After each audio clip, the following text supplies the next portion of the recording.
ਜਾਂ ਪਿੰਡੀ ਵੱਲ ਚਲੇ ਜਾਓ, ਤੇ ਇਹ ਸਾਰੇ ਰੰਗ ਮਿਲ ਕੇ ਪੰਜਾਬੀ ਜ਼ੁਬਾਨ ਨੂੰ ਵਾਧਾ ਦੇ ਰਹੇ ਨੇ। ਯਾਨੀ ਇੱਕ ਨਿਵੇਕਲੇ ਅਰਫ ਆ ਰਹੇ ਨੇ, ਲਫ਼ਜ਼ ਆ ਰਹੇ ਨੇ ਕਿ ਤੁਸੀਂ ਕਿਸੇ ਇਲਾਕੇ 'ਚ ਕੋਈ ਲਫ਼ਜ਼ ਵਰਤਿਆ ਜਾ ਰਿਹਾ, ਕਿਸੇ 'ਚ ਕੋਈ, ਲੇਕਿਨ ਜੇ ਤੁਸੀਂ ਮਜਮੂਈ ਤੌਰ ਤੇ ਵੇਖਦੇ ਆ ਤੇ ਉਹ ਸਾਰੇ ਲਫ਼ਜ਼ ਅਸੀਂ ਜਾਣਦੇ ਹਾਂ ਔਰ ਸਮਝਦੇ ਹਾਂ। ਇਹ ਹੁਸਨ ਹੈ ਜੀ, ਹੁਸਨ ਹੈ, ਹਾਂਜੀ, ਉਹ ਪੰਜਾਬੀ ਦਾ ਹੁਸਨ ਹੈ। ਹੁਸਨ ਹੈ। ਔਰ ਈਵਨ ਪੰਜਾਬੀ ਨਾਲ ਮੈਂ ਥੋੜਾ ਜਿਹਾ ਅੱਗੇ ਵੱਧ ਕੇ ਗੱਲ ਕਰਾਂਗਾ ਕਿ ਸੱਤ ਲਹਿਜੇ ਨੇ ਅੰਗਰੇਜ਼ੀ ਜ਼ੁਬਾਨ ਦੇ ਜੀ, ਆਇਰਲੈਂਡ ਵਿੱਚ ਹੋਰ, ਸਕਾਟਲੈਂਡ ਵਿੱਚ ਹੋਰ, ਬਰਮਿੰਘਮ ਵਿੱਚ ਹੋਰ, ਈਵਨ ਲੰਡਨ ਅੰਦਰ ਹੋਰ ਜੀ, ਤੇ 6 ਲਹਿਜੇ ਨੇ ਸਿੰਧੀ ਦੇ। ਸਹੀ, ਔਰ ਜਿਹੜਾ ਮਦਾ ਅਦਬ ਤਕਲੀਫ ਹੋਇਆ ਉਹ ਵਿਚੋਲੀ ਸਿੰਧੀ ਹੁੰਦੀ ਸਹੀ ਜਿਸ ਤਰ੍ਹਾਂ ਕਿ ਸਾਡਾ ਅਦਬ ਉਹ ਤਕਲੀਫ ਜਿਹੜਾ ਹੋਇਆ ਉਹ ਉਸ ਜ਼ਮਾਨੇ ਜੋ ਹੈ ਜਿੰਦੀ ਕਿ ਮੈਂ ਤਕਲੀਫ ਜੀ। ਤੇ ਜਿਹੜਾ ਸਵਾਲ ਮੈਂ ਤੁਹਾਡੇ ਕੋਲ ਪੁੱਛਣਾ ਚਾਹ ਰਹੀ ਸੀ ਕਿ ਜਿਹੜਾ ਬੰਦਾ ਜਿੱਥੇ ਰਹਿੰਦਾ ਹੈ ਉਹਨੂੰ ਚਾਹੀਦਾ ਉੱਥੇ ਦੀ ਜ਼ੁਬਾਨ ਹੀ ਵਰਤੇ। ਯਾਨੀ ਅਗਰ ਉਹ ਸਾਈਵਲ ਰਹਿੰਦਾ ਜੇ ਉੱਥੇ ਕਿਹਾ ਜਾ ਰਿਹਾ ਉਹ ਕਵੇ, ਜੋ ਗੁਜਰਾਤ ਰਹਿ ਰਿਹਾ ਉਸ ਤਰ੍ਹਾਂ ਗੱਲ ਕਰੇ।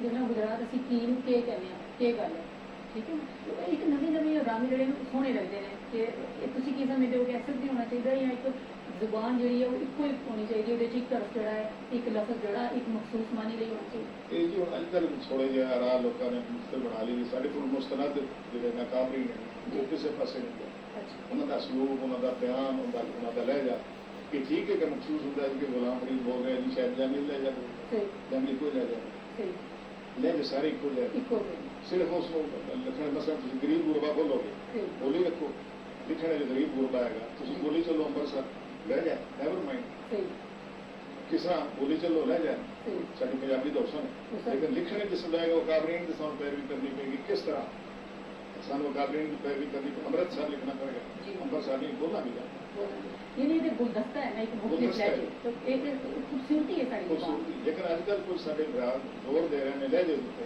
ਉਹਦੇ ਪੰਜਾਬੀ ਦੀ ਨਸਲ ਹੈ ਨਾ ਉਹ ਦਬ ਜਾਏਗੀ। ਉਹ ਦਬ ਜਾਏਗੀ। ਇਸ ਚੀਜ਼ ਨੂੰ ਜੀ ਬਿਲਕੁਲ ਚੰਗੀ ਤੁਸੀਂ ਗੱਲ ਕੀਤੀ ਹੈ ਔਰ ਮੈਂ ਵੀ ਸਮਝਦੀ ਹਾਂ ਕਿ ਇਹ ਠੀਕ ਹੈ ਕਿ ਸਾਰਿਆਂ ਲਹਿਜਿਆਂ ਨੂੰ ਜ਼ਿੰਦਾ ਰਹਿਣਾ ਚਾਹੀਦਾ ਔਰ ਆਪਣੀ ਪਛਾਣ ਉਸੇ ਦੇ ਲੇਕਿਨ ਸ਼ਨਾਖਤ ਵੀ ਜਦੋਂ ਆਪਣੇ ਜਿਸ ਲੋਕ ਨੂੰ ਬਲੈਕ ਐਂਡ ਵਾਈਟ ਲਿਆਉਣ ਕਲਮ ਦੇ ਲੋਕ ਉਸ ਵੇਲੇ ਉਸ ਲਿਆਉਣ ਦੀ ਸਾਡੇ ਕਾਫੀ ਰਾਈਟ ਫਰਮ ਬਾਬਾ ਸਾਹਿਬ ਅਬ ਟਿਲ ਨਾਓ। ਤੇ ਸਾਡੇ ਕੋਲ ਤੁਹਾਡੀ ਇੱਕ ਬੜੀ ਸੋਹਣੀ ਡੋਲੀ ਉਹ ਅਸੀਂ ਪੇਸ਼ ਕਰ ਰਹੇ ਹਾਂ, ਸਾਇਮਾ ਮੁਮਤਾਜ਼ ਨੇ ਪੇਸ਼ ਕਰ ਰਹੀਆਂ ਨੇ। ਤੇ ਨਾਜ਼ਰੀਨ ਇਹਦੇ ਵਿੱਚ ਇੱਕ ਕਹਾਣੀ ਹੈ ਬਾਬਲ ਤੇ ਧੀ ਦੀ ਮੁਹੱਬਤ ਦੀ।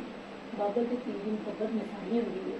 ਧੀ ਨਿੱਕਿਆਂ ਹੁੰਦਿਆਂ ਬੜੀ ਖਿਦਮਤ ਤੇ ਫਰਮਾਇਸ਼ ਚਲਾਈ ਜਾਂਦੀ ਹੈ ਤੇ ਵੱਡੀ ਔਰਤ ਦੀ ਰਸਮਾਂ ਦੇ ਮੁਤਾਬਕ ਜਦੋਂ ਉਹਨੂੰ ਦੂਸਰੇ ਤਰ੍ਹਾਂ ਪੈਂਦਾ ਹੈ ਕਿ ਫਿਰ ਬਾਬਲ ਦੇ ਦਿਲ 'ਚ ਕੀ ਦਿਖਦੀ ਹੈ। ਪਰ ਇਹ ਧੀ ਦਾ ਕੰਮ ਦੇਖੋ ਕਿ ਆਪਣੇ ਤੁਲਤਾਂ ਦਿੰਦੀ ਹੈ।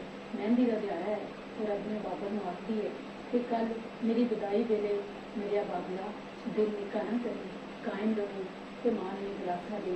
ਔਰ ਇਸ ਡੋਲੀ ਵਿੱਚ ਤਜ਼ੀਬੋ ਸਕਾਫਤ ਦੇ ਸਾਰੇ ਰੰਗ ਸਾਨੂੰ ਨਜ਼ਰ ਆਉਂਦੇ ਨੇ, ਜ਼ੇਵਰ, ਕੱਪੜੇ ਲੀੜੇ। ਇਹ ਇਤਨੀ ਖੂਬਸੂਰਤ ਡੋਲੀ ਹੈ ਔਰ ਇਨਕਾਇਆ ਵੀ ਇतना ਖੂਬਸੂਰਤ ਗਿਆ ਹੈ ਕਿ ਦੇਖਣ ਤੇ ਸੁਣਨ ਵਾਲੇ ਅੱਖਾਂ ਇੱਕ ਅਜੀਬ ਜੀ ਉਦਾਸੀ ਨਾਲ ਭੇਜ ਜਾਂਦੀਆਂ।